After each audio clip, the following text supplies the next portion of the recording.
नमस्कार, ज्योति सिंधरानी में आपका स्वागत है। आज मैं आप लोगों के लिए कुछ गुड न्यूज़ लाई हूँ। गुड न्यूज़ ये है कि अभी तक आपने मेरे चैनल पे एस्ट्रोलॉजी से संबंधित चीज़ों के बारे में जानकारी प्राप्त की है, पामिस्ट्री से जुड़ी हुई चीज़ों के बारे में जानकारी प्राप्त की है ना, न्यूमरोलॉजी से रिलेटेड चीज़ों को मैंने बताया है आपको। अब नया टॉपिक मैं ऐड करने जा रही हूँ जो कि वास्तु है ना।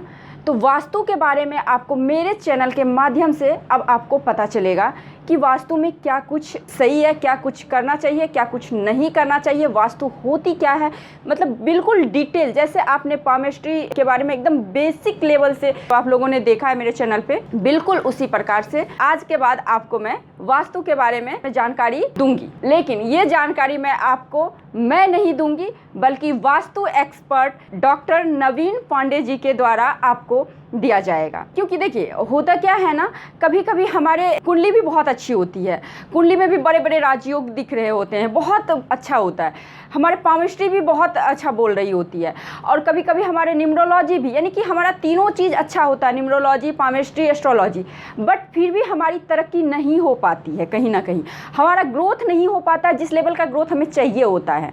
तो कहीं ना कहीं इसका प्रॉब्लम वास्तु भी होता है, क्योंकि जिस जगह हम रह रहे होते हैं उस जगह की एनर्जी बहुत ही इम्पॉर्टेंट होती है।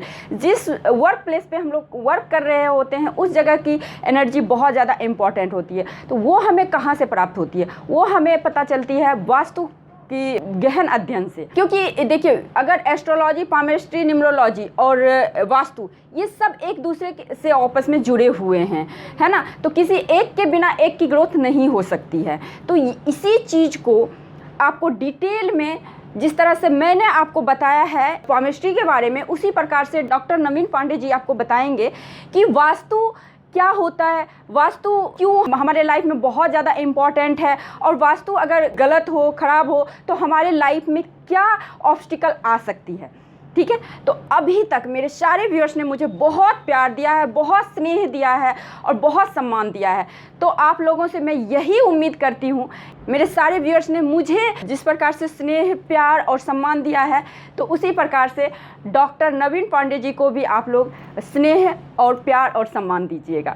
ठीक है, तो आज के बाद मेरे ही चैनल पे आपको आएगा वास्तु से रिलेटेड वीडियो, पामिस्ट्री से भी रिलेटेड आएगा, एस्ट्रोलॉजी से भी, न्यूमरोलॉजी से भी, और अब एक और नया टॉपिक ऐड हो गया है वास्तु, जो कि बहुत सारे व्यूअर्स मुझसे पूछते थे ना कि मैम आप वास्तु के बारे में बताओ, वास्तु के बारे में तो एक्सपर्ट ही होनी चाहिए ना, तो डॉक्टर नवीन पांडे जी आपको बताएंगे। तो ठीक है, तो अब हम लोग मिलते हैं डॉक्टर नवीन पांडे जी से। नमस्कार, मैं डॉक्टर नवीन पांडे, श्री लाल बहादुर शास्त्री राष्ट्रीय संस्कृत विश्वविद्यालय, आज आपके समक्ष वास्तुशास्त्र जितनी भी कक्षाएं होंगी उसमें वास्तुशास्त्र के बारे में बताएंगे कि किस प्रकार से वास्तुशास्त्र आज की दैनिक गतिविधियों के साथ, हमारे जीवन के साथ किस प्रकार से उस जुड़ाव हो चुका है।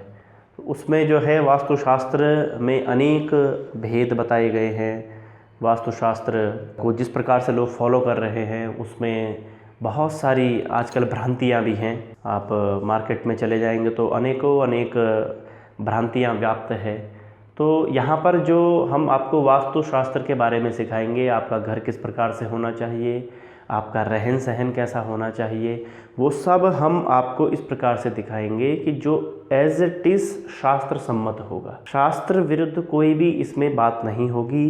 प्रमाण के साथ आपको सारी गतिविधियाँ बताई जाएंगी, किस प्रकार से वास्तु को फॉलो करना चाहिए, जो घर में वास्तु दोष है तो उसका निवारण किस प्रकार से होना चाहिए, घर में जो है वास्तु दोष, वास्तु दरवाजे का दोष है या फिर वास्तु किचन का दोष है या फिर वास्तु विद्या स्थान का दोष है या फिर वास्तु पूजा गृह का दोष है या फिर वास्तु शौचालय का दोष है। तो इन सब का जो है हम एक एक करके खंडन मंडन करेंगे, कहाँ पे कौन सी वस्तु, कौन सा स्थान सुनिश्चित किया गया है शास्त्रों में। तो छोटी सी एक भूमिका के माध्यम से मैं आपको बताना चाहूँगा कि वास्तु होता क्या है। तो सबसे पहले हम जानेंगे वास्तु है क्या। हम किसी भी कार्य को प्रारंभ करने के लिए एक सुनिश्चित स्थान बनाते हैं। जब हम उस स्थान को बनाते हैं तो उसके लिए हमें कुछ यदि संभावनाएं हैं, संभव हो सके तो दरियाँ चाहिए, संभव हो सके अगर स्टूल बेंच की व्यवस्था हो सकती है तो स्टूल बेंच चाहिए, फिर यदि संभव हो सके तो हमें एक कमरा भी चाहिए, संभव हो सके तो कोई एक सोसाइटी चाहिए। तो वो जो हम कोई भी कार्य प्रारंभ करने जाते हैं तो उसके लिए कोई ना कोई एक आधार की आवश्यकता होती है। हम चाहे ऑनलाइन माध्यम से कोई क्लास पढ़े तो उस क्लास को पढ़ने के लिए कैमरा होना चाहिए, नेट में वीडियो दिखनी चाहिए, वीडियो में गूगल मीट होना चाहिए, गूगल मीट या स्काइप जिसमें भी आप क्लास लेते हो तो एक माध्यम बनता है। तो कोई भी चीज़ यदि हम प्रारंभ करते हैं तो उसके लिए हमें सबसे पहले जो हम पढ़ने जा रहे हैं और जो पढ़ा रहा है उसके और उसके बीच में जो संपर्क सूत्र का काम करता है वो है वास्तु। तो इस प्रकार से यदि हम रहने के लिए बात करें तो हमें घर की आवश्यकता पड़ती है, हमें ऑफिस अपना यदि चलाना है, व्यावसायिक के हिसाब से यदि हमें अपना कार्य करना है तो हमें व्यावसायिक वास्तु में भी किसी ऑफिस की आवश्यकता होती है। हमें अध्यात्म की बात करनी है, हमें अपनी ऊर्जा शक्ति को, चेतना शक्ति को जगाना है तो उसके लिए हमें मंदिर की आवश्यकता होती है, तो वो धार्मिक वास्तु के पास जाना पड़ेगा। तो इस प्रकार से अनेक प्रकार के जो हैं वास्तुओं का लक्षण प्रतिपादित हुआ है वास्तुशास्त्र के हिसाब से। तो सबसे पहले तो ये पूरी जो वसुंधरा है ये पूरा वास्तु ही है। समरांगण सूत्रधार में उक्ति आती है ब्रह्मा जी ने, और उसमें भी है, ये अपराजित परीक्षा में भी है। तो ब्रह्मा जी ने जब राजा पृथु को कहा कि एक सुंदर सा एक पैलेस आप बनाओ, ऐसा स्थान सुनिश्चित करो जहाँ पर पृथ्वी, जल, तेज, वायु, आकाश इन पांचों तत्वों की भरपूर मात्रा हो, क्योंकि जब ये पांचों तत्व रहेंगे तो पंच तत्व से ही हमारा शरीर भी बना हुआ है, तो इनकी प्रचुर मात्रा में इनका समावेश वहाँ पे हो। जैसे अब आप अन्य ग्रहों की बात करें, कहीं पे जल नहीं है, कहीं पे वायु नहीं है, कहीं पे ग्रेविटी नहीं है, तो इस प्रकार से वो सब अलग अलग सिस्टम है, लेकिन धरती ही एक ऐसा है जहाँ पे पांचों तत्व विद्यमान है। तो जब ब्रह्मा जी ने पृथु से कहा कि आप जो है इस प्रकार से कुछ ऐसा वातावरण निर्माण करें जिसमें रहने के योग्य जो है हम कोई एक सुनिश्चित स्थान बनाएं, तो उसमें बात ये हुई कि राजा पृथु ने पृथ्वी को, अब पृथु और पृथ्वी इसी के नाम से, जो पृथु राजा है उसी के नाम से इस धरती का नाम पृथ्वी पड़ा है। तो राजा पृथु ने जो है बहुत ही ज़्यादा इस पृथ्वी का दोहन शुरू किया, कहीं पे पहाड़ बनाए, कहीं पे नदी नाले, कहीं पे झरने, कहीं पे तालाब, कहीं पे कुएं इत्यादि, वो सब निर्माण करता रहा इसका पृथ्वी का। और ये पृथ्वी जो है इसके अंदर भी प्राण है, प्राण शक्ति कहते हैं इसको। और इसीलिए जो है जब इसको दर्द हुआ, बहुत ज़्यादा इसको तकलीफ हुई, तो ये गौ स्वरूपा, गाय के स्वरूप में अपने आप को परिवर्तित कर दिया। जैसे कि बात भी आती है कि पृथ्वी को गौ का स्वरूप भी कहा गया है, क्योंकि इसमें धारण करने की क्षमता है, और जिसमें धारण करने की क्षमता होती है वो बहुत ही गंभीर और बहुत ही ज़्यादा स्नेही हो जाता है वो। तो इस प्रकार से जो है जब राजा पृथु ने कहा गौ से कि आपका तो मुझे दोहन करना पड़ेगा, क्योंकि हमें तो आदेश है ऊपर से ब्रह्मा जी का, तो फिर गौ स्वरूपा जो पृथ्वी है वो ब्रह्मा जी के पास चली गई और ब्रह्मा जी से कहा कि आप जो है इस प्रकार से इस राजा पृथ्वी को आपने जो आदेश दिया है ये तो बेहिसाब तरीके से मेरा दोहन कर रहा है, जगह जगह आए वहाँ खोद दे रहा है, जगह जगह आए वहाँ पहाड़ बना दे रहा है, तो ऐसे में तो मुझे बहुत दर्द हो रहा है। तो फिर ब्रह्मा जी ने राजा पृथ्वी को बुलाया और कहा आप एक काम करो कि आप जो भी कार्य करो उसको विधिवत दिन, वार, तिथि, नक्षत्र, योग, करण, काल के अनुसार उसको करो। फिर और जो भी कार्य कर रहे हो पहले अनुमति लो उससे, उस गौ स्वरूपा पृथ्वी से अनुमति लो कि हम आपके ऊपर ये कार्य करने जा रहे हैं। फिर तब राजा पृथ्वी को समझ में आई बात। इसीलिए जब हम एक छोटा सा उदाहरण देता हूँ, डॉक्टर को यदि किसी भी हमारे पार्ट का जब ऑपरेशन करना होता है तो पहले वो एक सुई दे करके उस पार्ट को सुन्न कर देता है, फिर उसमें चीरा फाड़ा और अंदर जो है जो भी उसने मटेरियल लगाना है वो लगा देता है। तो कैसे करता है वो इसी प्रकार से करता है, क्योंकि पहले उसको वो सुन्न कर देता है। जिस प्रकार से डॉक्टर उस पार्ट को सुन्न कर देता है उसी प्रकार से काल भी हमारे लिए उस भूमि के खेत को एक्टिवेट कर देता है कि हम इस पर हम कोई भी कार्य कर सकते हैं। तो फिर ब्रह्मा जी ने कहा कि भैया आप जो भी कार्य करोगे उसको आप पृथ्वी के हिसाब से, और पृथ्वी जब चाहेगी तिथिवार, नक्षत्र, योग, करण के हिसाब से, तो तब आप उस कार्य को करना। तो इसीलिए जो है मुख्य रूप से जो वास्तु शब्द जो निकला है वो वहाँ से निकला है। अब वास्तु का जो शाब्दिक अर्थ है तो आप व्याकरण की दृष्टि से देखेंगे तो वस धातु है, वस धातु प्लस तुण प्रत्यय करके है, तुण प्रत्यय। ये एक व्याकरणिक दृष्टि से किसी भी आप जिसका नाम पढ़ते हैं उसके पीछे उसकी हिस्ट्री होती है। जैसे मेरा नाम नवीन है तो नवीन की हिस्ट्री कुछ नूतन कार्य, किसी का नाम प्रमोद है तो उसका नाम उसकी हिस्ट्री है, किसी का नाम लक्ष्मी है। तो हमारे यहाँ जो भी नाम होते हैं उसके पीछे उसका इतिहास होता है, और इतिहास उसको व्याकरण की दृष्टि से खोलता है कि इसका क्या अर्थ हुआ। तो अभी आप बस इतना ध्यान दें कि वास्तु शब्द जो है वस धातु से तुण प्रत्यय करके बना है, जो परिपूर्ण रूप में हमारे सामने आता है वास्तु। वास्तु का अर्थ है निवास करना। निवास करना, किसका निवास? निवास तो सभी कर रहे हैं। 3 प्रकार के निवास होते हैं। जलचर, जितने भी हमारे समुद्री जीव हैं, नदी, नाले, झरने, तालाब, इसमें जो प्राणी रहते हैं वो भी वास्तु के अकॉर्डिंग रहते हैं। जो नभचर हैं, जो आकाश में विचरण करते हैं, वो भी अपने लिए घोंसला इत्यादि का निर्माण करते हैं। कोई पोटरों में रहता है पहाड़ों पे, कोई घोंसलों में रहता है, कोई छतों के नीचे रहता है। चिड़िया अपने अकॉर्डिंग, वास्तु अपना ही वास्तु के हिसाब से। आपने देखा होगा कभी भी बाज जितना बड़ा अपने लिए घोंसला बनाता है उतनी छोटी चिड़िया नहीं बनाती है, वो अपने अकॉर्डिंग बनाती है। तो वो क्यों करती है? वो केवल अपने हिसाब से चल रही है, अपने एनवायरनमेंट। सबसे ज़्यादा जानकारी इन्हीं जानवरों को होती है वास्तु की, कि हमें कहाँ पे सुटेबल एनवायरनमेंट मिलेगा। और इनको वास्तु की ज़रूरत केवल तभी पड़ती है जब ये प्रजनन में आते हैं और जब इनके अंडे या बच्चे देने की जो सीजन चल रहा होता है उस समय इनको आवश्यकता पड़ती है। उसके बाद तो ये खुले आसमान में विचरण करते हैं या खुले समुद्र में विचरण करते हैं। हमारे पास तो अपना घर है, लेकिन इनके पास कोई ऐसी बॉन्डिश नहीं होती है कि ताला लगा दिया अंदर से, कुंडी लगा दी अंदर से, बच्चे अंदर सो रहे हैं, ऐसा कुछ नहीं है। इनको धूप से भी अपने बच्चों को बचाना है, गर्मी से भी बचाना है, सर्दी से भी बचाना है, और इसके अलावा जितने भी चिड़िया का अंडा है तो सांप से भी बचाना है। अब सांप तो दुनिया भर के घूमते हैं, अगर ऐसे ही चिड़िया खुले में अपना घोंसला बनाए तो सांप तो एक भी अंडे को जीवित न रखे, उसके बाद तो चिड़िया खत्म हो जाएगी। और जो चूहा है, चूहा बिल में रहता है तो इस प्रकार से अपना बिल का निर्माण करता है कि सांप जो है जब भी अंदर आए, कभी भी देखना, आप ध्यान देना, चूहे का जो बिल होता है वो एक ही रास्ते से नहीं बनाता है, उसके अनेकों रास्ते होते हैं निकलने के। तो जब कि कहीं से सांप प्रवेश करता है उसके अंदर तो वो अनेक रास्तों से निकल जाता है। तो कितनी जानकारी है उसको इस चीज़ की कि मेरे पास खतरा भी हो सकता है। तो मैं यही उदाहरण दे रहा हूँ, मनुष्य के पास तो ऑप्शन है, कुंडी लगा दी भीतर से, सब भीतर अंदर सेफ है, लेकिन और जानवरों के पास ऐसा स्पेस नहीं है। तो उनको इस प्रकार से एनवायरनमेंट तैयार करना पड़ता है कि हमारे बच्चे वहाँ पे सुरक्षित रहे। जब बच्चे उड़ जाएं, जब बच्चे निकल गए अपने पैरों पे, अपने पंखों पे चलने लग जाएं, खुद अपना भोजन एकत्रित करने लग जाएं, तो फिर उनको चिंता नहीं होती, फिर वो स्वच्छंद छोड़ देते हैं। तो निवास स्थान 3 प्रकार के हुए। एक जलचर का निवास स्थान हुआ, एक नभचर का हुआ, और एक भूचर का हुआ। भूचर मतलब पृथ्वी, पृथ्वी में विचरण करने वाले सभी मनुष्यों का कहें आप, या जो बिल इत्यादि में निवास करते हैं उनका कहें, या फिर आप जो आकाश में विचरण करते हैं तो पेड़ पौधों का में जो घोंसले बनाते हैं उन सभी का। तो 3 प्रकार से वास्तु के विषय में हम विचार करते हैं। अब आगे बढ़ते हैं इसी में। तो इस प्रकार से जो है वास्तु के मुख्य 3 स्तंभ हैं, जिसको हम बड़े रूप में अगर देखा जाए तो सबसे पहले हमारे पास चुंबकीय शक्ति है, मैग्नेटिक पावर, जिसने हम सब को अपनी इस आकाश गंगा में एक सीरियल वाइज हमें पिरोया हुआ है। कहीं भी आपने नहीं देखा होगा जो हमारा सौरमंडल है कि आज जो है मंगल पृथ्वी से टकरा गया, या फिर आज चंद्रमा जो है बृहस्पति कक्षा में चले गया। ये सारे के सारे व्यवस्थित क्रम में कैसे घूम रहे हैं? व्यवस्थित क्रम में घूम रहे हैं। अपनी पृथ्वी घूर्णन भी कर रही है, आगे भी बढ़ रही है, सूर्य जो है वो आगे भी बढ़ रहा है, घूम भी रहा है, चंद्रमा पृथ्वी का चक्कर भी लगा रही है और आगे भी बढ़ रहा है, पूर्णिमा भी आ रही है, अमावस्या भी आ रही है, ग्रहण भी आ रहा है। ये सब चीज़ें चल कैसे रही है? तो ये किसी न किसी के हाथ में तो इसका कंट्रोल होगा, ऐसा तो है नहीं।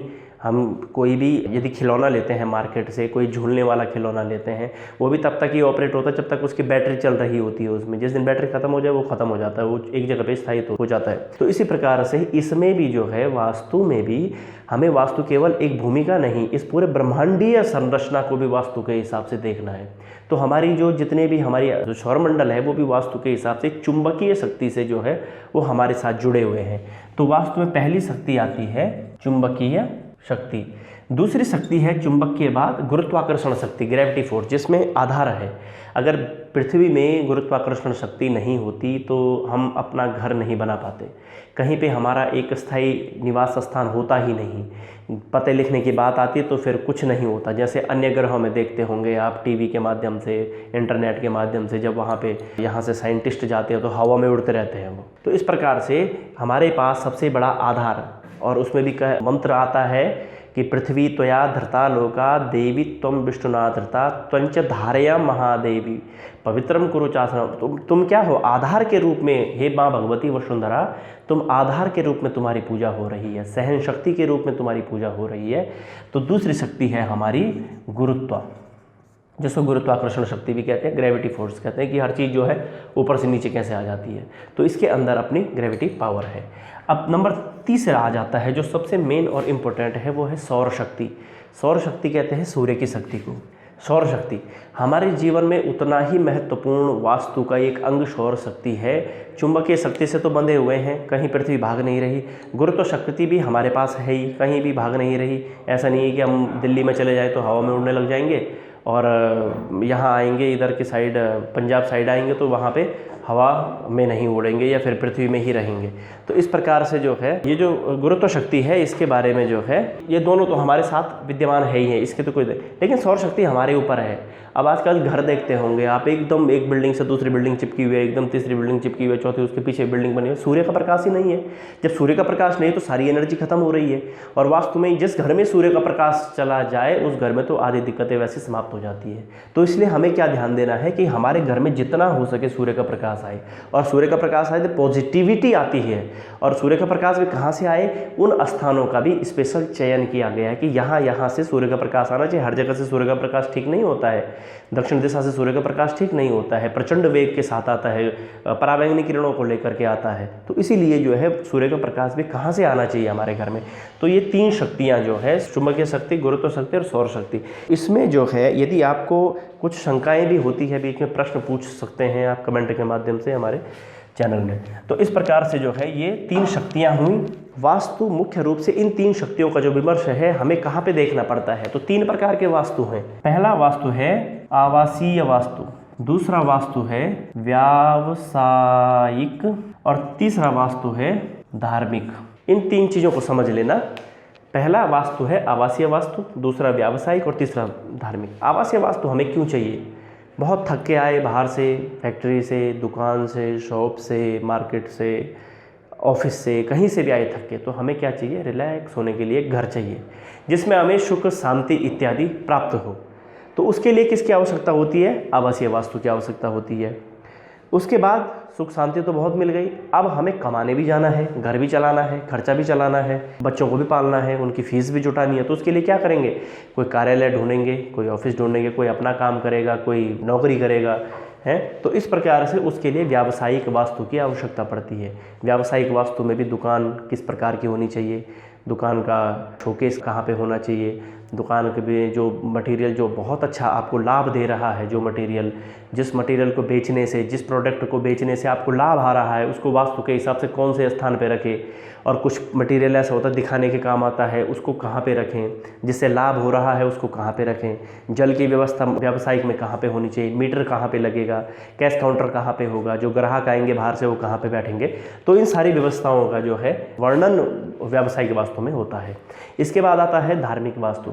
अब कई बार होता है हम बहुत काम से भी थक गए हैं, घर से भी उब चुके हैं, बहुत सारी स्थितियां हैं। अब हमें क्या चाहिए? एक सेल्फ जो है हमें आध्यात्म की तरफ ले जाए, हमें ऐसे परमात्मा की भक्ति चाहिए। एक तो घर का मंदिर होता है, वो तो ठीक है, वो तो गृह वास्तु में आता है। एक अलग से एनर्जी, जैसे नेटवर्क होते हैं, टावर होते हैं, बड़े बड़े टावर। तो बड़े बड़े टावर क्या करते हैं? वो सारे मोबाइल कनेक्ट रहते हैं उनसे। इसी प्रकार से हमारा धार्मिक वास्तु भी है। धार्मिक वास्तु अगर विधिवत रूप से मंदिर वास्तु के हिसाब से बना हुआ है तो वो हमारी ऊर्जा का मेन स्रोत होता है। आप किसी भी पुराने मंदिर में जो आज से 800वीं 900वीं शताब्दी में बने हुए हैं, उन मंदिरों में 10 मिनट ध्यान करके देखो, आपकी पूरी एनर्जी जो है आपको प्राप्त होती है उससे। वो क्या है? वो एनर्जी के स्रोत ही बनाए गए हैं मंदिर हमारे, कि हम जो है जब सांसारिक चीज़ों से, सांसारिक उलझनों से, घर के उलझनों से बहुत ज़्यादा थक चुके, तो अपने लिए भी कुछ समय निकालें।